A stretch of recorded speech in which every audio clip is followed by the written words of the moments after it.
What's up? My name is Ryder, and this is a brand new YouTube for me where we talk about all things books and reading.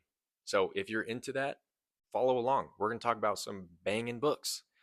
If you don't, that's cool. I just always find myself wanting to talk about the books that I'm reading, the books that I have read, the books that I'm going to read.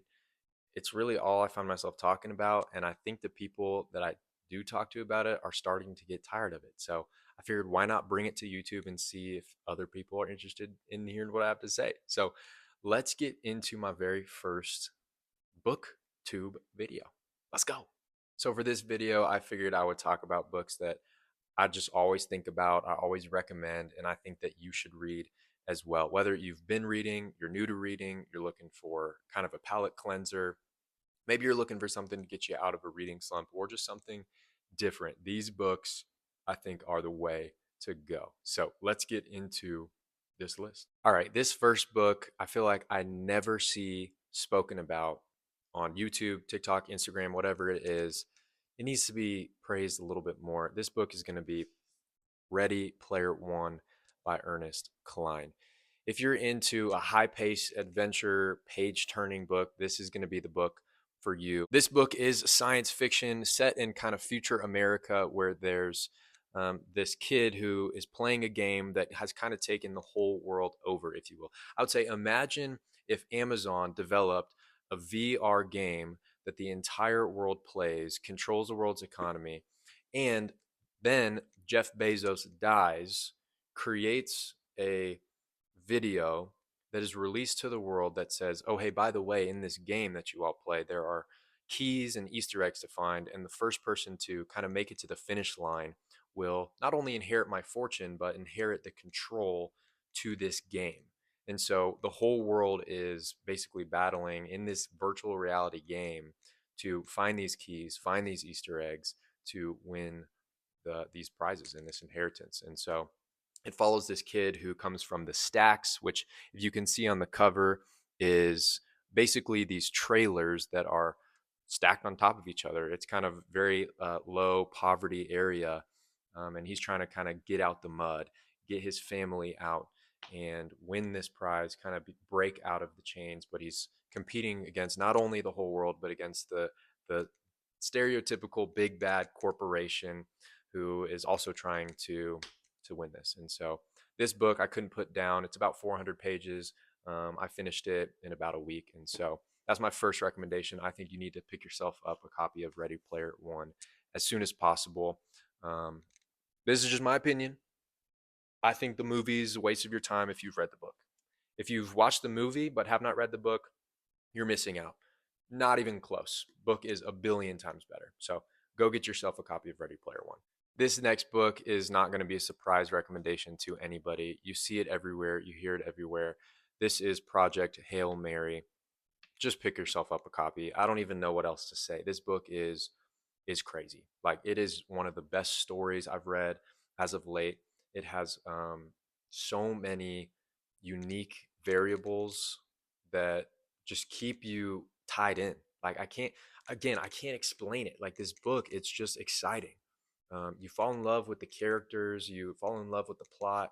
You're gripped by what's gonna happen, what has happened. Um, I can't recommend it highly enough. It is very science fictiony, and I say that just to preface that the very beginning of the book is very heavy on the classroom rhetoric, if you will. I mean, the main character is a teacher, and so the author does a very good job of making it known that he knows his science and his math. And so it's very sciency, which I know it's science fiction, so I can't hate on that. But that was the only drawback for me that was a little bit tough to get through. But it's really just in the very beginning of the book. So definitely stick with it. It's a great read. This is worth the hype. Social media, YouTube, wherever you see this book, people aren't they're not messing with you. This book is legit. So go pick up a copy of Project Hail Mary and read it like today.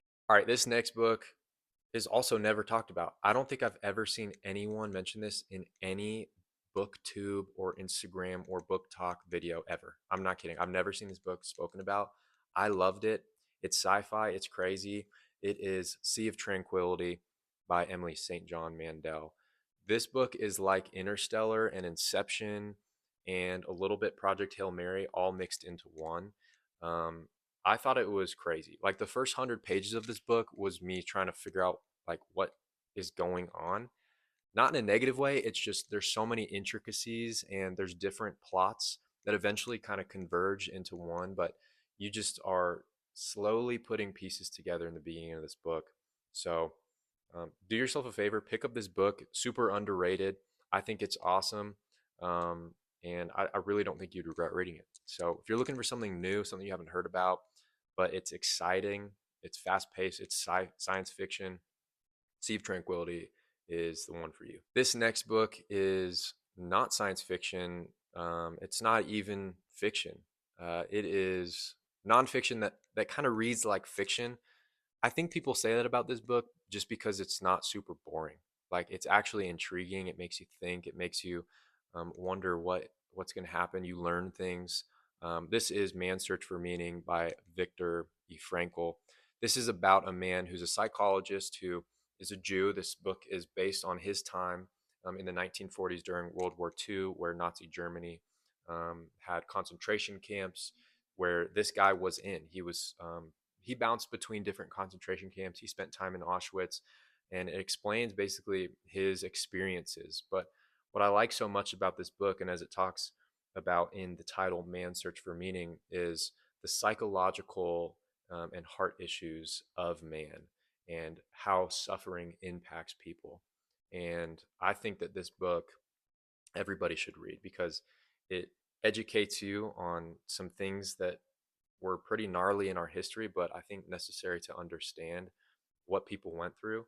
But it's also inspiring in that the things that Viktor E. Frankl experienced, none of us have ever or will ever experience.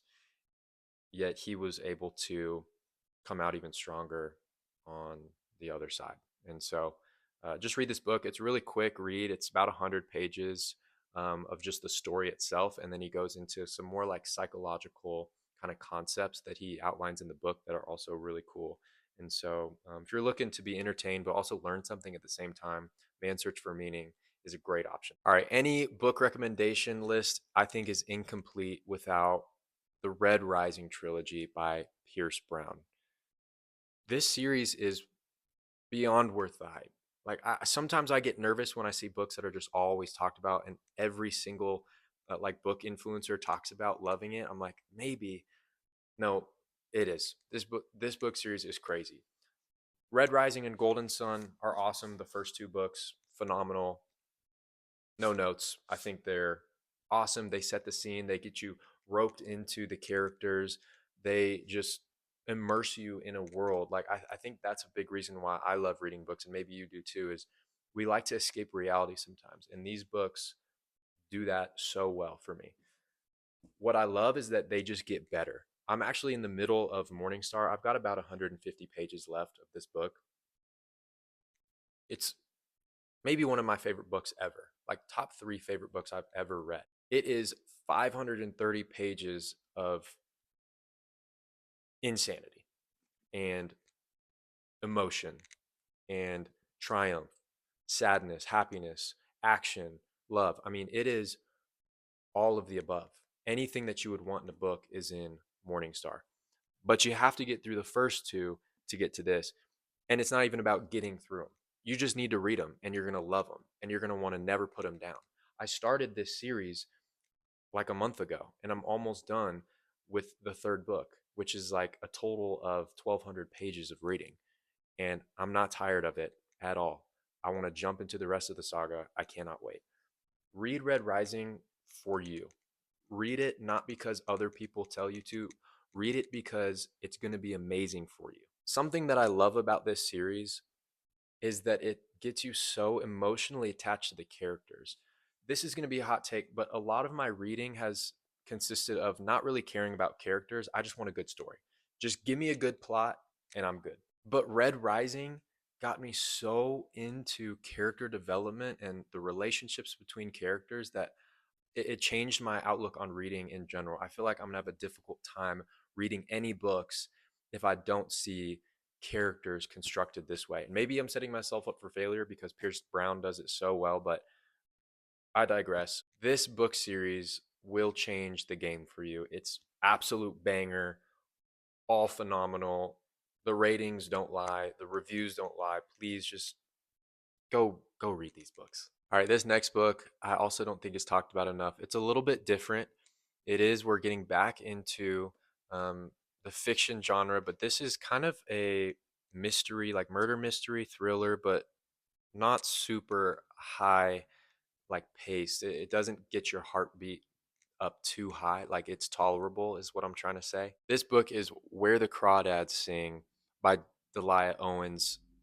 I don't really know how to explain this book without giving away something, so I'm going to leave it very brief and just tell you that this book is one of the few books that actually evoked a physical reaction from me. I got literal goosebumps when I read the end of this book. Like, this book gets you so like emotionally invested in what the heck is happening. And like I said, it's kind of a murder mystery. So there's this like there's hints at this mystery that you don't know until the very end of the book. Literally the very end of the book, like the last page. You don't find it out until then. So don't flip to the end because you might see it. But my point is you're being roped along, not in a negative way. You're enjoying the story as it's going along and still being intrigued by what's to come. So watch the movie, read the book. I think the book is better. I think it's pretty general that books are better than their movies, but I think they're both good for this story. So read yourself Where the Crawdads Sing. I never see it recommended. It's not my first genre that I would go for, but I love this book. So I think you'll too. All right, maybe you're someone who really enjoys like high paced, action packed, like crazy plot type of story. Maybe you're not super into sci fi or fantasy, but you still want that action, that fiction. I'm going to recommend to you Brad Thor, any of his books, but I especially loved Foreign Influence by him. This book, it's a little thick one. It's about 500 pages, but I read it in 3 days. I read it super fast. This book was phenomenal. It's kind of similar to the Sea of Tranquility, where it follows multiple timelines that eventually converge into one. But I think that that is so fun. It's like three little stories in one, where they're all surrounding one character. It follows this guy named Scott Harvath. Maybe I don't know exactly that's how you say it, but that's his main character. It's like his Ethan Hunt with Tom Cruise in Mission Impossible. Like, he's kind of just the main guy. It's a spy thriller, tons of action, tons of just like patriotism. I mean, look at the cover. Like, just makes you proud to be an American. Even though it's fiction, you're like, my government could do that. Yeah. Anyway, read this book. Super high paced, page turner. Like I said, 500 pages. I read it in 3 days. Just go ahead and read it. Brad Thor, he's going to make you want to read all of his books. He's got like 20 in the series. I'm pumped to read them all. So let's go.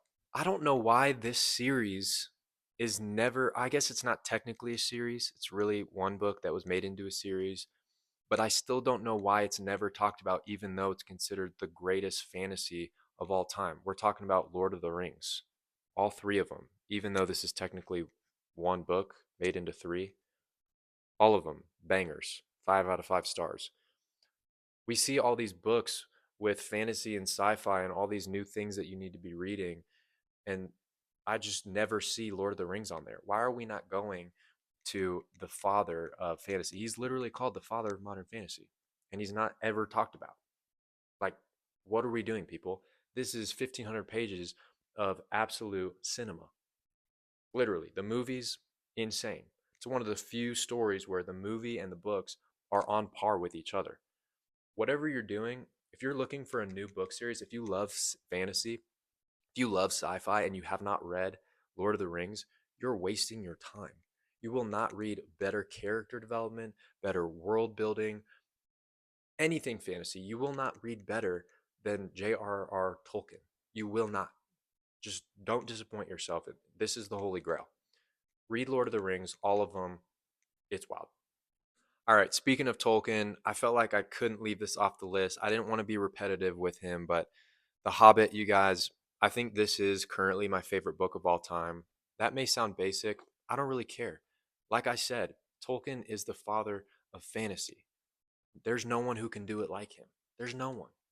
There are people who are great at fantasy in their own right, and I'm not hating on any other fantasy authors. I love the genre in general. But Tolkien is the guy. He's that guy. And The Hobbit is a great place to start. It's not his first book, but it doesn't, you don't need to read everything in his catalog. Like just read The Hobbit. If you've seen the movies, there's three of them and they're 3 hours long. Why don't you take every best part of those movies, put them into a book? That's The Hobbit. Like, I don't know what else to say. This book is so good. I fell in love with the Middle Earth universe through this book.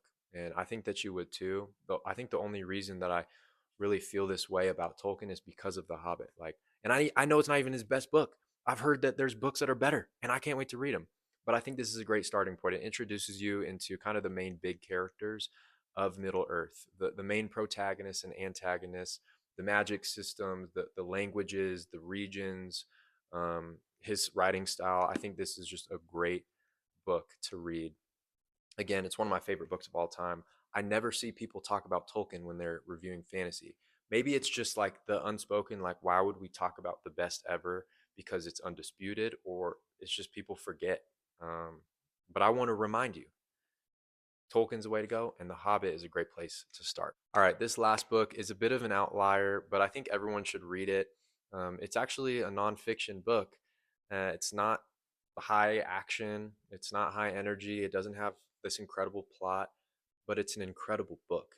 This is Born to Run by Christopher McDougall. This book was recommended to me by a ton of people.